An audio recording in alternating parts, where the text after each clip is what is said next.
Hello, welcome to 10 Things We Hate. 10 Things We Hate about Fear Factory. Damn, I hate doing these kind of ones where you kind of come up with 10 things you hate about a band. Yeah, that you don't hate. You don't hate. Yeah. But it is what it is. We already have the Love video. Make sure you check that one out first before you start raging about us saying shit about Fear Factory. See the Love one first because we actually love them.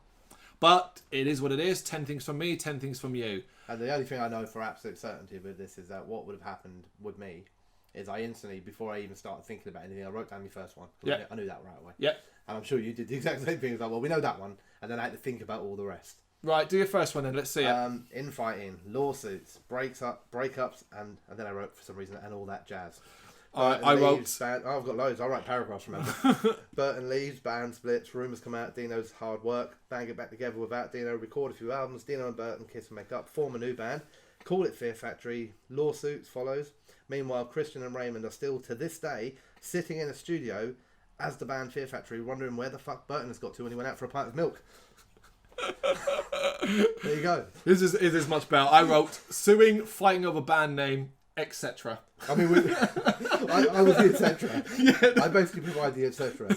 But we're on the same thing, but I just like to go down a tangent. And once I get going, I was like, oh, I've got to do the pint of milk one. That just popped in my head. Yeah, that's funny. Yeah, you are right. It's the first one we come to. They're like, where the fuck has he gone? It's been 10 years. Yeah. You are right. It's the first one we come to because it's a shit thing. It is. You don't want it from any band. Never mind a band that we have a lot of time and love for, man. Mm-hmm. And particularly with band. This is that I don't dislike any of the members that suing each other. Exactly. I like you all. I understand you can't be a band together anymore, but I just want you to make up. It's not like I have no side to take. Do you know there is no side to take. Yeah. The best we can do is you're on Burton's side. So whichever fucking one he picks, we stick with him. Because Burton's so in the background, I'm not entirely sure that he isn't just cajoled into whatever it is. Oh my god, it's like a mother and father with a 2-year-old going, come here, Burton, whichever side he goes to. He's just in a dark room going, oh, he came out to get some milk, Dino. They're going to be wondering where I am. You know what ties in your love is like he's sitting in a dark room going, let me just play my music. Yeah, that's all. Please just let me sing. Yeah. We want to put purple stuff in your hair. No. In all seriousness, that shit sucked. Particularly we don't know the full story here, but from what it basically seems, if you really want to do the whole devil's advocate thing, Burton, Christian, Ray, they were in a new band. They did a couple of albums, what's called Archetype and Transgressions. Yep. And then one day, Burton just went, oh no, I'm going with Dino. And we're Fear Factory now. And the other two were just like, what the fuck? And they obviously then sued for the rights to the band names, which they lost, which it is. So that's done, basically. Yep. And then we have Fear Factory as it's been since 2009. I think they came back officially 2009. Yep. And that's fine because that is, God, I hate to say this, but Fear Factory is Burton and Dino when I think of Fear Factory. Yeah. In the sense, I agree too, yeah. But I'm not too sure who was in the right or wrong in this one. Because originally it was kicking out Dino. Yeah. They kicked out Dino. So then what happened? They kicked out Dino, which must have been enough for Burton to be like, oh no, I had enough of you. Yeah. And then it's like, oh no, we're actually friends. That's the other thing. It's hard to learn, isn't it? It's hard to work it out. You come up with all sorts of things in your head. But in my mind, so they kick out Dino because Dino's whatever. Yeah. Not interested or they're not happy with him. And then Burton has no choice but to stay because if he leaves, he's giving his band over to the other two. Yeah. And then him and Dino say, well, no, let's get together and we're Fear Factory. Or was it the opposite? Can we go back down the kidnapping route? Yeah. And actually, they kicked Dino out, and Burton tried to leave, but they wouldn't let him. We need your vocals. A year or two later, Dino, dressed like Zorro, flies through a window with a box of milk tray under his arm, gets Burton out of the cupboard, and they ride off into the sunset, become Fear Factory. I like your one better. Yeah. I'm going to go with that because the other one doesn't make any sense. No. But yeah, it sucks. It basically, that's why it's both our number one. Literally both number one. It's instant one I wrote down without having to think. Yeah. Like, what do I hate? Oh God, easy. Well, I'm going to go with my number two then because it ties into that.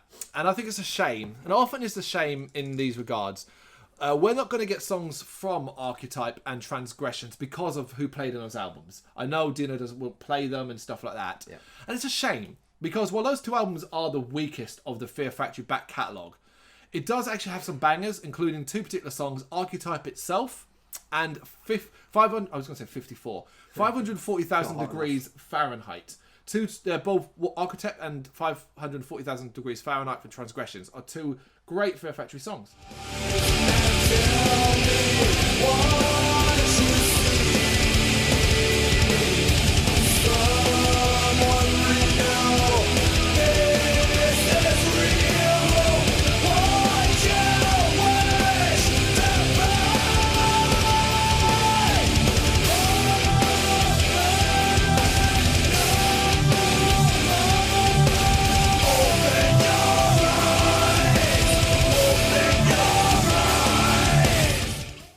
Not gonna hear him. Sucks.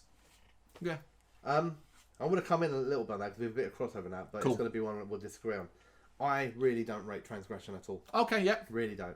I think there It's are the songs in it weakest. that are okay, but to me it just sounds... I've always felt with Fear Factory that they put meticulous detail on their sound. Like, you know, so I can imagine in my head Burton and that sitting in the studio for days and days and days going, no, I'm not happy with that clink. Yeah. No, do you know what I mean? And just being so careful. I always felt with Transgression, it was the opposite. There are some decent songs in it that are okay, but it just always felt to me like it didn't have their level of detail, like it was rushed, like it was pushed out when maybe it wasn't The quite passion ready. wasn't there. Yeah, Yeah. maybe something like that, like it just wasn't quite right. So for me, Transgression is one of the things I dislike about Fear Factory, because as an album, I just think, like, even on Archetype, I feel that it has a level of detail that I can appreciate, and that's really been a thing for me with them. Yeah. Just so much attention to detail on their albums that I don't get with Transgression when I listen to it. No, I get it. I mean, I think it's their weakest album. It's Yeah. definitely their weakest album. And it's definitely one that sort of is the most run-of-the-mill, basically. And its detail is a really interesting way to put it. Particularly as well, if you go back to Archetype. Archetype was a big deal for them, is they got a song of that was used as a saw in Saw. Yeah. The Hand That Bleeds. So, yeah. Yeah, yeah. Right, my next one's a bit more silly. But basically, stop calling Dino a fat bastard. This chant that happens live. I never really liked it back in the day, Yeah. but also, like, it interrupts the set for a group of people to call one of the people we spoke. I know it's done out of love, but, like, man, give the geezer a break. Yeah. I know it's done out of love as well, but I don't care how much you laugh at it. He can't like it. It's not like, you know, of all the things you're going to ask people to call you that will make you feel better while you're on the stage. Where it ain't the gonna fuck be did that. it even start from? You solid guitarist. Just, like, do you know what I mean? Let's just stop the set. Let's just all chant and call him you fat bastard. Yeah. I don't like it. Yeah, it's a strange thing. It's a strange thing. Yeah, I agree. Stop it. It's disgusting. Yeah. Inconsistent live performances. Right. We know that these guys can absolutely own it. Yep. We've seen it enough. We know Burton can sing. Yep. There's no doubt about that. It's not that he's good on a record and he can't do it live, because he fucking can do it live. But he does also have wobbles Yep. live. It's not always his fault. Sometimes it's to do with the sound of a venue or whatever it might be. But, you know, at the end of the day, that's what sound check's for. Yeah. You get Yeah. that shit right before you come on the stage. Yes. Not seen him terrible before. I've seen him with sound issues. I've seen him where his voice didn't carry. Yep. But I've read many more about it, about, you know, them not being right, him not singing, not feeling it, or whatever it might be. And I think that's just a sucky thing from a band. You don't want a band. The problem with a band is that you can quickly be remembered for your bad performance, much more so than 20 great ones. Yeah. You know, people will always go back to, I saw them once in 1989 and Burton sounded shit. Yeah. Yeah. You are right. Fuck off, you dickhead. I'll see them again. But Yeah. I have that. I've separated them though, so I'll do both of them. I agree with you. Live, they've been very hit and miss. I couldn't count, not include festivals, but it's easily probably 6 or 7 times. Yeah. And I actually, when I say hit and miss, I actually refer to 2 specific gigs for my own personal thing. One was at a sold out Underworld show, which they did as a surprise thing, and that was the hit. Yeah. Underworld sound, perfect, was fucking amazing. The miss is when we've seen them, not the manufactured 20th one, Yeah. the other time Yeah. at the Forum. Yeah. And the sound was a problem, his voice didn't carry well. Yeah, it was terrible. And I'd also add, almost every time I've seen them at a festival, outdoors does not suit Fear Factory for some fucking reason. Which ties into the second one though. And this is hard for me to say, but ultimately I do believe nowadays Burton can't quite hit the highs he could on certain tracks. Some of the way like Rob Halford can't, so he will avoid. I think it's time for Burton to start doing that. Yeah, maybe. To start removing certain songs from a set list, because I can't hit that because I'm now older and my voice is aged. So rather than expose it, hide it. Would use your heads as a band and basically tune down a little bit. Yeah, you've got You know a what I mean? fucking back catalogue. Just swap a few out. Yeah. the machine drumming phase. I understand why it had Oh, to this is happen. excellent. I wish I'd put this. But it's mainly around the Industrialist was the big one. And Yeah. the Industrialist is a great album. That's the thing. I'm not going to diss it musically. Yeah. But it always felt dirty to me. Not because of the machine drum track, because that happens. Yeah. But generally, I've only ever really experienced it from bands that have maybe like they're a one-man band and they're tracking everything themselves. Fear Factory are a big band, and a big part of Fear Factory is the insane drumming. Yeah. That is lost when you know it's just computer programmed. Yeah, I You know, agree. if you listen to Demanufactured, but you said, "Oh no, it's a computer program playing those amazing double basses," Yeah. you lose quite a bit from it. So I love the Industrialist as an album; it's got some absolute bangers on it. But I always hated the fact that they didn't have a proper live drummer for it. I honestly, I was listening to Industrialist earlier on, and I'd completely forgotten that. And now you remembered. I'm genuinely annoyed I didn't put that because you're absolutely right. Yeah. When I think of machine drumming, be it anything, I think of a one-man project or a Yeah. two-man project that can't quite. It's too small to get a drummer together or something like that. Fear Factory had no problem getting a drummer together, as we would They see could have later on. clicked their fucking fingers, and they would have had a Yeah. million talented session drummers available. 100% capable of doing Yeah. what they needed, but instead. I agree with you. I don't. Yeah, you're right. It changes the complexion, even though it can be a great album nonetheless. It changes the complexion, particularly as it's not like that's how they started, or they'd had one album. You're talking about a back catalogue, and now you're going to use a machine drumming. And that's the thing with it. Yeah, that's the thing that hurts it more than anything else. I think a big part of Fear Factory is the drums, is the amazing beats and rhythms that they pound out. And when you say that, oh, that's not a person doing that. Do you know, you lose quite a lot from that. And Yeah. it's like, oh, yeah, we sat quite badly with me. No, it's good. Do another one because I did like two after we doubled up. Okay. Dino worries me sometimes. His commitment to things, right? Right. I always kind of get the impression with Dino, and I might be wrong, that he kind of like is a bit off the cuff with what he does or doesn't get involved in. Right. And I always worried. I don't know why, but I've always worried that his commitment to Fear Factory wasn't quite there.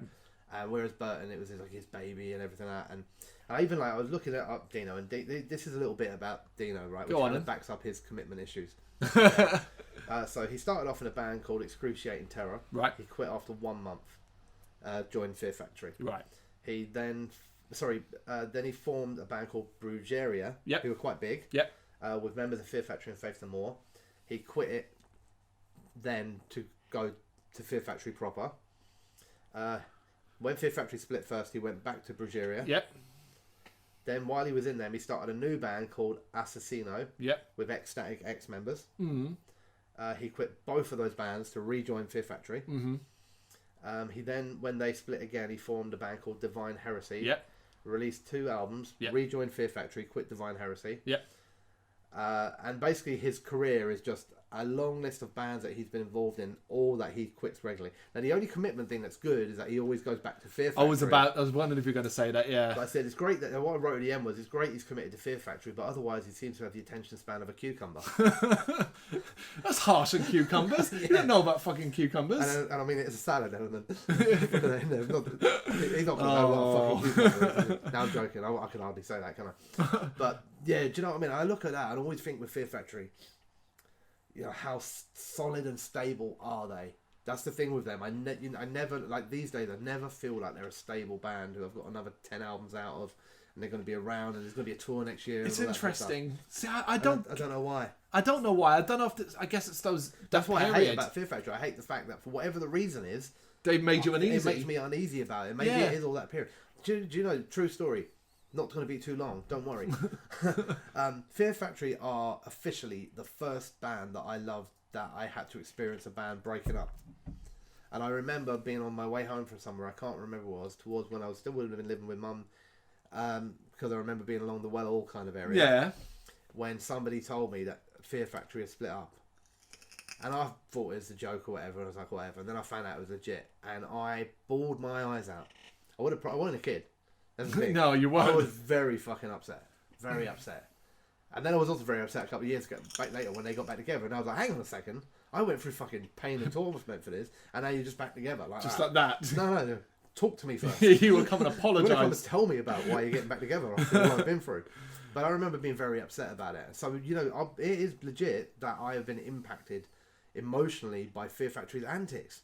And I think that's why now I always look at them, and I always think, like, when there's an announcement of a new Fear Factory album, first of all, I'm grateful Secondly, I always wonder if it will be the last one I ever hear. Yeah. I always think that with them. Okay, that's really interesting that like a band that say there's no real reason beyond turmoil period for you to feel that way. But like the way you're explaining it, I get uneasy. I've never had that issue in regards, but the way you explain it, I'm like, yeah, you are making me feel uneasy. You're nervous now. I've got something in here that's maybe going, wait a minute, what if that means they're not coming back? That's it. It's done. It's all over. The last time we ever spoke about Fear Factory, we say what we hated about it. Right, unfortunately, I'm going to follow up that extremely deep and detailed explanation with something that's not so deep. But basically, like many a band that did a well-received cover, it has become often the only song people actually know or refer to. Cuntish behaviour, mate. So this is something we bitch and moan about with certain bands. Thankfully, Fear Factory, it isn't a Fear Factory live staple. In fact, it's rarely played live. I don't think I've ever seen it live at all, so that's good. No, they didn't do it as part of the Van Manufacture 20th because it was part of the... No, it wasn't part of the album. It was part of the fucking... Obsolete. It was part of the extended edition, so... They did greatest hits at the end of it, but it still wasn't touched on. Yeah, you're right. I don't think I've ever seen it live. So thankfully, it's not one of those. But... Not even to the layperson, because the layperson doesn't even know who Fear Factory is. But even in our genre, it's like, oh... If someone who doesn't know Fear Factory will name me a Fear Factory song, the first one they're going to come out with is Cars. Yeah. Then maybe Lynchpin. Yeah. But you know, there's I mean, you've probably seen it before. I've seen it a few times. There's an aggregate website called Top Tens or List or something like that. Right. Where people basically just go on and it's done on votes, and as they vote, their it moves up. Yeah. Yeah. The one that's at the very top is Cars. The number one Fear Factory song is Cars. There you go. Exactly sums up your point. Exactly. Yeah. Back the fuck up. Digimortal. Yep. Fucking hate that song. I almost put it, but This I found another one. Isn't as bad as people say it is, but this song is worse than people say the album is. Yep. It is my most disliked Fear Factory song, I think, across their whole catalogue, possibly. Possibly, yeah. Anyway. I think, it's great. so not them. It's just gone. It doesn't even tie into concept. It's just this weird, like Burton saying "back the fuck up" and then rapping through the verses, and it's just I don't understand how it even fits in with Lynchpin and everything like that. You know, it makes no sense. To me, it was always we're part of this current era. Yeah. Let's do something within that era. And that's all I can think of it, because it was, it's not going to get radio play. Nope. You're swearing in it. Yeah. So eliminates it straight away. Yeah. So I just, it's one of those. If you could take a band and you could take a song away and pretend they never did it, that would be the song I'd get rid of. Yeah, I almost put it in my 10, but I found another one, so I didn't bother. But you're right. Yeah, absolutely. To make the man understand, I fought with flesh and I bled like a man. I rolled back in the dark as my friend. Stood up to the enemy so life could begin. You know you got to back the fuck up. You know you got to back the fuck up. I'll go to that one at the end. Right, so this is a bit more serious, and it's interesting because you touched upon the respect part that it was given at a certain time. And I apply this to modern day more than anything else. Yeah. I don't believe, correct me if you think I'm wrong on this, but I don't believe that Fear Factory... No, I'm talking to people, not you. Oh, sorry. I don't believe, and this is what I hate about Fear Factory, even though it's not technically their fault, they're not given the respect they deserve nowadays for pioneering the industrial metal sound. A lot of people will say this and will say that, but when people talk about great industrial bands... I often start touching on things like Rammstein and all that, and it's like Ministry, all that stuff. Yeah, people don't really talk about Fear Factory, even though they're arguably one of the pioneers of that sound, an actual industrial metal that lent towards the metal side and anything else, which is weird because I'm a bit like Ministry are fine, but like go back to the early catalog stuff, and things like that. Fear Factory were a heavy fucking band. Yeah, shouldn't that be the one we're champion? Yeah. No, I agree. It kind of I do have a little similar-ish tie-in. And I hate the fact that, for me, they never really seem to have fulfilled their potential. Yeah, okay, good. I think they, to me, and I think to a lot of people, are, or could have been and should have been, a hugely influential band. The themes that they have, the classic albums that they've got, everything like that, I don't understand. I wrote down, like, basically they seem to almost constantly be a little bit left behind. Yeah. Like, why aren't Fear Factory, with all of the albums they've had out and all this album, why aren't they the big headliner of a festival? Yeah. How is it now that Sabaton, Parkway Drive, all these bands have now gone past them to a level above them? And I know some of the reason for it, and I think it is because Fear Factory are so understated. Yep. Burton doesn't come out and shout his mouth off all the time. Whereas if he did, he'd be more in people's faces. They always seem to keep things simple. Whereas everybody these days wants a Fear Factory to come out. I mean, with the concept they've got, their show should blow Sabaton out of the fucking Yeah. water. Do you know what I mean? Machines. But you're right, they've never done war. it. And what they like to do is keep things understated, Yeah. and I think that's a problem. And I hate it to a degree. It ties into what you're saying because people don't look at Fear Factory and go, they're one of the leaders. No, they don't. Do you know what I mean? Yeah. They're just a band. They almost like fill the genre for us in the background with quality music, while all these other people put on the shows and take the credit. And If Fear Factory had been announced this year as a Bloodstock headliner, say the Friday night, I think there'd people have been wouldn't- outrage. I think people wouldn't have been happy about Yeah. it. People would have said stuff like, "Nah, not big enough, Yeah. not relevant enough." Exactly. But they are. Yeah. They should be. I mean, relevant they still are, very. But whether they are big enough or not, it's not that they are or aren't. It's that they should be. I don't see how what They just they've haven't done become. wrong to not become Yeah. that. Because they must have done something. Whether it's the way they market themselves, it can't just be the infighting. Because even their hiatuses have not been long. No. They're like a couple years and they're back with an album almost straight away. 06, 09 Yeah. was it. But then that was following Transgression and Archetype. So yeah, I always hated the fact, like, because I don't know, it's not a dislike on other bands who've made it. Well done to them. Yeah. But I always just felt like when I was younger, listening to the Fear Factory, these were going to be the biggest band in the world, man. This is And they an never really amazing became one. anything. You know what I mean? They stayed solid. They're consistently solid, consistent enough with albums, mostly. You know, like you said, people can name drop stuff. Yeah, it might come from Lynchpin and all that sort of stuff.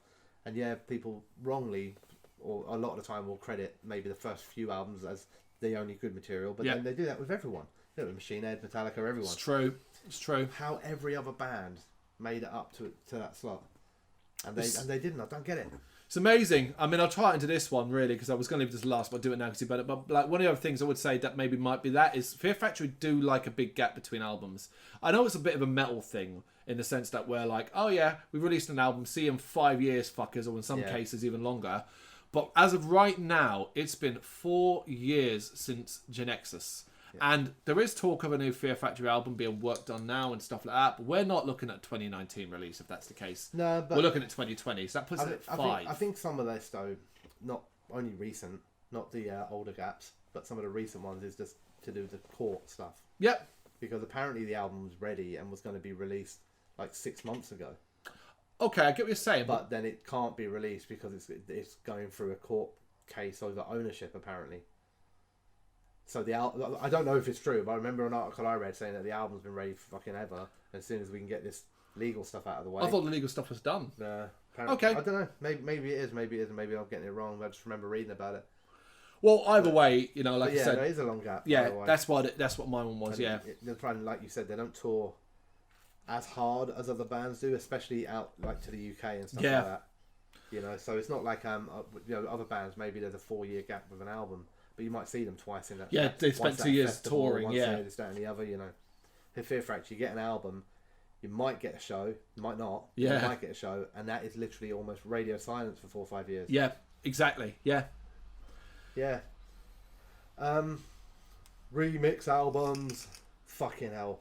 Talked about hating Back to Fuck Up, but Yeah. I've got Remanufacturing Fear and Mind Killer. This is not my shit. Yeah. It is not my jam. The other stuff's industrial enough for me, man. You don't have to then go more industrial. You know what I mean? So what I always saw those two albums as is they take great music from these Soul of a New Machine, demanufacture, and then went, now let's just make shit versions. You know what I mean? But when someone says to me, oh, what's this band Fear Factory like? How many albums they got out? I go, 2. I don't go, oh, and they also did remixes of those 2 albums. Do you want to check them out? Find them out yourself. You know, so I you What know, about like, Concrete? I don't particularly like Concrete. Even when they remastered and re-released all that stuff, it was never an album I thought was like, oh, it's a banger or anything like that. But it's always like, you know, we all pretend like Cowboys from Hell was the debut of Pantera. Yeah. And none of that shit happened beforehand.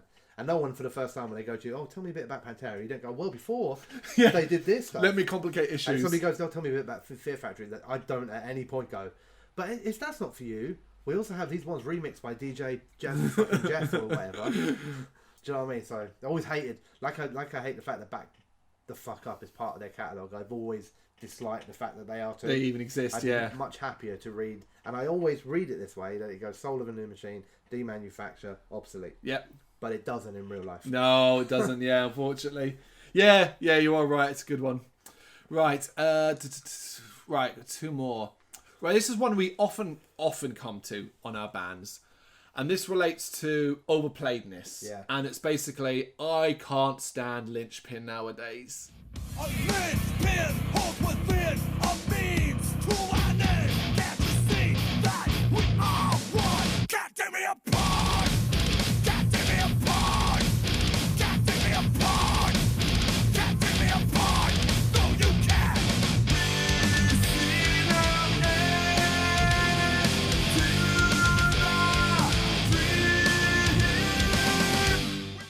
If it comes on, I'll skip it. Yeah. It's got to that stage where, because it was a radio friendly big hitter for them. Yeah. During it was just everywhere. Yeah. Yeah. I mean, as far as I don't know for a fact, but I would imagine it's got to be their most commercially successful song. Definitely, it's got to be In right. terms of radio play, MTV, fucking everything. Yeah.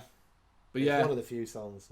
I know there are a few, but it's one of the few songs that definitely had like an official video and everything. Yes. Yeah. Excuse me. Can't take me apart. Yeah. And it is a good song, but it's just one of those where it's like, if I hear that again, you know. Yeah. Yeah, agreed. So I've also got two left. Ascension of the Watchers. Okay. Do you know what this is? No. This is Burton's Oh. project. Yes. No. I do know. Yes. Right. Well done. Yes. Now, so this is his outlet, Yes. his creative. Comic book as well, right? It was a comic book, but it's also music, and it's also art, and it's many other things. It's Right. a creative outlet. It's fine. There's nothing wrong with it. Right. That's not my hate. My hate is that whenever he's been asked about it, and I've read this in 2 or 3 different articles, Burton always says, Ascension of the Watchers is my creative outlet. Fear Factory is my side project where I get to release my sci-fi side. I hate the fact that he sees Ascension of the Watchers as his baby and Fear Factory as when I need to go step into my other alter ego, then I go to Fear Factory. Oh, okay. Which probably explains why there's long gaps between albums and all this sort of stuff. And even though I said my worry about Dino's commitment, Yeah. when I read stuff like that, and it's not that, I mean, if that's his thing, that's fine. There's no problem with it. It's not like it's impacting on Fear Factory's quality of output or anything like that. You know, and often bands have their, look at Nergal. Yeah. Do you know what I mean? Like, I've got to unleash my countryside. Yeah. Or Des for Farah, Devil Driver. Whatever it might be, people often like to go off tangent a little bit. I just hate the fact that the band that I love, he doesn't see as, that's Fear just Factory. yeah. I do that when I'm not, this is the important bit. Whereas the Fear Factory fans are all going to be like, no, mate. I get that. Back over here, please. Right, my last one's straightforward, and it's one you'll definitely agree on, unless you already have it. But it's really simple. I hate that Obsolete isn't recognised as the best Fear Factory album. Simple as that. Everywhere, every metal press mate out there will tell you demanufacture. And it's literally, we're talking the difference between 9 and 9.5. Yeah. It's as simple as that. Both amazing albums. But Obsolete is the better album. It's as simple as that. And it should be recognised as such. I agree. Yeah. I've always said Demanufacture is my favourite Fear Factory album. However, Obsolete is the better album. I get that. End to end, Obsolete is a much better album. Demanufacture is just my personal favourite because of the one that got me into them and all that, you know. Yeah. But yeah, you can recognise there are a lot of bands where I like an album while knowing it's not their best. Yes. You Yes, know, yes. From a musical perspective, I'm like, that's much better. But this one, I've got memories of it, and Oh, you know, yeah, 100% I agree with remember that. falling asleep, holding my Burton seatbelt. Plushie. I didn't know what to go for. I was going to go pillow, which I'd drawn a face on. Put a little purple string on the end of it. My last one is actually quite a serious one, and it is kind of true. Go on. Partly I don't really mind it, but it is true. As a band, they are probably one of the most predictable bands out there. Very good. It's legitimate truth. I know right now that if you were to say to me, Brendan, Fear Factory are going to release an album in 2020 and 2024, Yeah. let's cut a year off, because 2022, because he gives up on Ascension of the Watchers. Yeah. I can already tell you what those two albums are going to sound like. I'm not going to be surprised. Yeah. Whether it's good or bad is a different thing, but the sound will be the same. Yeah. Yeah, you know you're going to get blast I'm not beats. I'm not going to get something that crops up in it that I've never heard before, or you know what I mean. Like, it's going to be another Fear Factory album. Yeah. And that's not necessarily a bad thing if it's good stuff. If it's a good stuff, yeah. But that doesn't change the fact that that is extreme predictability. Yes. You know, that there is no surprise coming. The only surprise is whether or not they're all good songs or whether there's a few weird, shitty ones on it. Yeah. You know, that's it. Yeah, you're right. Goodness me. So yeah, there you go. There you go. There's our 10 things we hate about Fear Factory. Let us know what you think in the comments. Want to argue with us? Go nuts. Thank you for watching. Check out the other videos. Make sure you check out the love side as well and the rest of the hate. We've got a shitload of content now on here for you. And hit that like and subscribe button, please. Yeah.